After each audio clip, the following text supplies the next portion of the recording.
ஓ முருகா, வெற்றிவேல் முருகா, எனது அன்பு பிள்ளையே, அவ்வளவு சுலபமாக யாருக்கும் கொடுக்காத வரத்தை உன் அப்பன் முருகன் என் அன்பு பிள்ளையான உனக்கு கொடுப்பதற்காக வந்திருக்கேன். இனிமேலாவது பழனி முருகன் உனக்கு தரிசனம் தரும்போதும் உனக்கான வாக்குறுதிகளை கொடுக்கும் போதும் தவற விடாமல் பெற்றுக்கொள்ள தயாராக ஓடிவாயேன் செல்வமே. இத்தனை நாட்கள் கஷ்டப்பட்டு வாழ்ந்து கொண்டிருக்கும் ஓ வாழ்க்கையில் உனக்கான திருப்பங்களை உண்டாக்கி உன் வாழ்க்கையே பொக்கிசமாக மாற்ற போகிறேன். என்னுடைய அன்பு பார்வையும் அருள் பார்வையும் கருணை பார்வையும் உன் மேலே இருக்கிறதால தான் உன்னுடைய கஷ்டகாலமெல்லாம் முடிஞ்சு போய் உனக்கான அதிர்ஷ்ட காற்று இப்போது உன் வாழ்க்கையில் அடிக்கும்படி செய்ய போகிறேன். உனக்கு மிக நெருக்கமானவர்களுக்கு மட்டும்தானே உன்னுடைய பலமும் பலவீனமும் தெரியும். நீ எதுக்கு சிரித்து சந்தோஷப்படுவ, எதுக்கு கோபப்படுவன அனைத்தையும் தெரிந்தவர்களாக இருக்கக்கூடிய மனிதர்கள் என்ன செஞ்சால் நீ மனசு வருத்தப்படுவேன்றதையும் தெரிஞ்சு வச்சுருக்காங்க.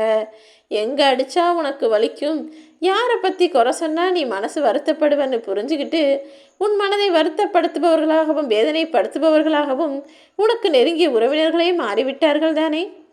நீ யாரை நல்லவங்கன்னு நினச்சியோ, யாருக்கு உதவி செஞ்சியோ, யாரெல்லாம் நல்லவங்கன்னு நம்பிக்கை வச்சியோ அவர்களே உன் வாழ்க்கையில் இப்போது உனக்கு எதிரியாகவும் துரோகியாகவும் உன்னை குறை சொல்லக்கூடிய மனிதர்களாகவும் மாறிவிட்டார்களே நினச்சி வருத்தப்படாத.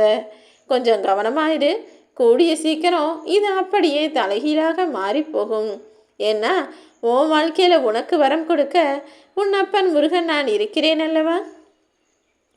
காசு பணம் சம்பாதிக்கணும்னு நினச்சா யார் எந்த வழியில் வேண்டுமானாலும் சம்பாதிச்சிடலாம். அடுத்தவனை ஏமாற்றி பிழைக்கிறதும் மற்றவர்களிடம் பொய் சொல்லி சம்பாதிப்பதும் அவ்வளவு சுலபமான விஷயந்தான். ஆனால் அதுக்கு பிறகு நிம்மதியாக ஒரு நாள் கூட உன்னால் தூங்க முடியாது என் செல்வமே.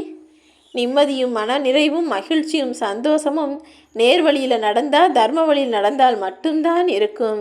சும்மா சம்பாதிச்சுட்டு அப்புறம் நோய் நொடியை வரவழைச்சிக்கிட்டு தூக்கம் இல்லாமல் நீ கஷ்டப்படணுமா?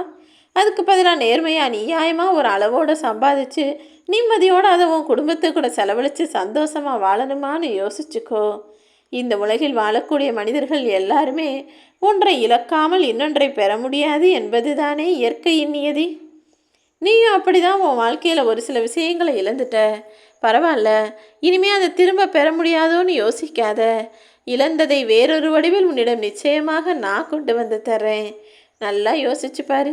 நீ சுவாசிக்கிறியே மூச்சு, அந்த காற்றை கூட உனக்குள்ளே எவ்வளவு நேரம் வச்சுக்க முடியும்? உள்ளிழுத்த அந்த மூச்சு காற்றை மீண்டும் வெளியில் விட்டால்தானே அதுக்கு பிறகு வேறொரு காற்றை உன்னால் சுவாசிக்க முடியும். அப்படி இருக்கும்போது உன் வாழ்க்கையில் வரக்கூடிய எல்லாமே உன்னிடமே நிரந்தரமாக தங்கிட்டா எங்கே போய் வச்சுக்குவேன் எல்லாத்தையும்? அதனால்தானே பொருட்கள் வாங்கினாலும் பழசா போகுது. மனிதர்கள் பிறந்தாலும் ஒரு சில காலகட்டத்துக்கு மேலே அவர்கள் இறப்பையும் தழுவுகிறார்கள். இந்த உலகத்தின் நியதியே இதுதான். ஒன்று வந்தால் இன்னொன்று போகும் என்பது இயல்பாகவே எழுதப்பட்ட ஒன்று. என் அன்பு பிள்ளையே, உனக்கு கிடைக்காததையும் நீ இழந்ததையும் நினச்சி வருத்தப்பட்டுக்கிட்டே வாழ வேண்டாம்.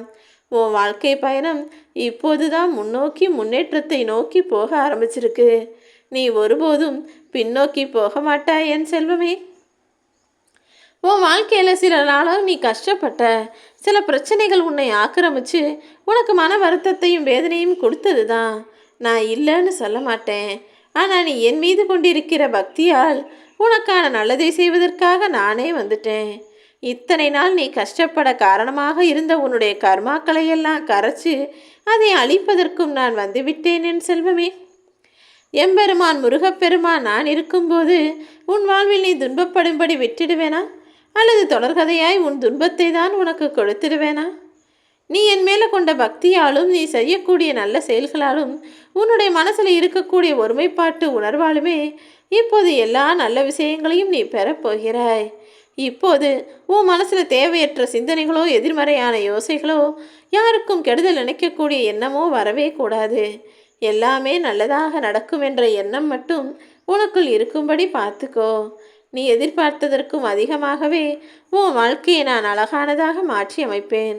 நீ கவலைப்படும் போதும் வருத்தப்படும் போதும் அதை நிவர்த்தி செய்ய வேண்டியது என்னுடைய கடமைதானே. கொஞ்சம் பொறுத்திருந்து நடக்க போகிறத பாரு. உனக்காக புன்னகைத்து கொண்டிருக்கும் உன் அப்பன் முருகன் உன்னை வாழ்க்கையில் உயர்ந்த நிலைக்கு கொண்டு வருவேன். உன்னை என் குழந்தையாக என்னிடம் சரணடைந்த உன்னை தாய் போலவும் தந்தை போலவும் அரவணைத்து பாதுகாத்து அருள் செய்யத்தான் நான் வந்துள்ளேன் என் செல்வமே. வேலும் மயிலும் துணைன்னு கேள்விப்பட்டிருப்பாய்தானே? இந்த வேலும் மயிலும் உனக்கான பாதுகாப்பு அரணாயிருந்து, உனக்கான பாதுகாப்பு கவசமாயிருந்து, உன்னையும் உன் குடும்பத்தையும் காப்பாற்றி உங்களுக்கு தேவையானதை செய்வதற்காக தயாராக காத்திருக்குதுன்றத ஒருபோதும் மறக்க வேண்டாம். உன் மனம் காயப்படும்படி பேசியவர்கள் கூடிய சீக்கிரம் திருந்ததான் போகிறாங்க.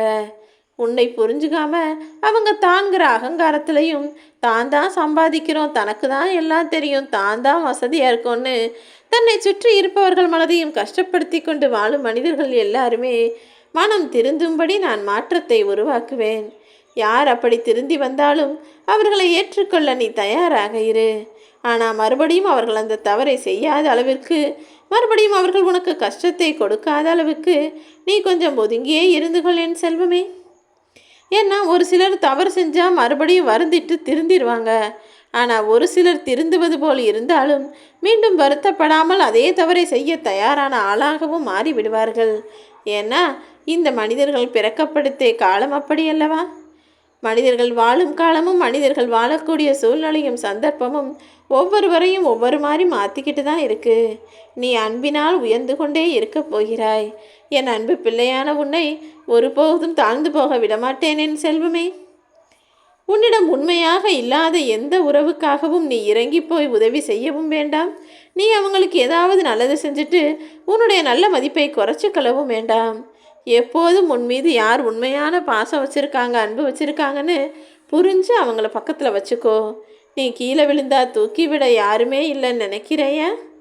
நீ எடுத்து வைக்கும் ஒவ்வொரு அடியிலையும் உனக்கு துணையாக இருந்து உன்னை காப்பாற்ற உன் அப்பன் முருகன் நான் இருக்கேன். எப்போது பார்த்தாலும் எதையும் தேடிக்கொண்டே வாழாதே என் செல்வமே. ஏன்னா தேடிக்கிட்டே இருந்தீன்னா வாழ்க்கையை நிம்மதியாக வாழ முடியாது. வாழ்க்கையும் சந்தோஷமாக அனுபவித்து வாழணும். தேட வேண்டிய விஷயத்தையும் தேடி சம்பாதிச்சு பொருள் சேர்த்து நிம்மதியாக சந்தோஷத்துக்காக அதை பயன்படுத்தவும் செய்யணும். அப்போதுதானே வாழ்க்கை பயணம் அழகானதாக இருக்கும். சரியாக சாப்பிடாம தூங்காமல் வேலை செஞ்சேன் சம்பாதிச்சேன்னு இருந்தீன்னா அதை யாருக்கு செலவழிக்க போகிற? அதை கடைசி வரைக்கும் நீ அனுபவிக்க முடியாது. அதுக்கு பதிலாக சம்பாதிக்கிறதுல ஒரு பங்கை சேமிச்சுட்டு ஒரு பங்கை குடும்பத்துக்கு வச்சுக்கிட்டு ஒரு பங்கை உன்னுடைய சந்தோஷத்துக்காகவும் நிம்மதியாகவும் எல்லாரிடமும் சேர்ந்து செலவு செய்து உன் வாழ்க்கை பயணத்தை இனிமையானதாக அமைத்துக்கள். தேடல் என்பது நல்ல விஷயம், எதிர்பார்ப்பும் நல்ல விஷயம். ஆனால் அது உன்னுடைய முயற்சியின் மூலமாக வரக்கூடிய விஷயங்களாக இருக்கணும். மற்றவர்களிடமிருந்து யாரையும் எதிர்பார்க்கவும் வேணாம், மற்றவர்களிடம் எதையும் தேடி போகவும் வேணாம். யாராவது உன்னை தவறாக நினைத்து துரோகம் செய்தாலும் அவர்களுக்கு செய்த தவறுகளுக்கும் துரோகங்களுக்கும் மன்னிப்பை கொடுத்துவிட்டு மறந்துவிடு என் செல்வமே. அவர்களே மீண்டும் உன்னை தேடி வந்து அவங்களுக்கு உதவி செய்கிறதுக்காக வந்து உன் காலடியில் அருகிலேயே நிற்கும்படி நான் செய்து காட்டுவேன். ஏன்னா என் அன்பு பிள்ளையான உனக்கு கெடுதல் செஞ்சவங்களும் துரோகம் செஞ்சவங்களும் இந்த உலகத்தில் நிம்மதியாக வாழ முடியாது என்பதை எல்லாருக்கும் உணர்த்துவேன். ஓ முருகா.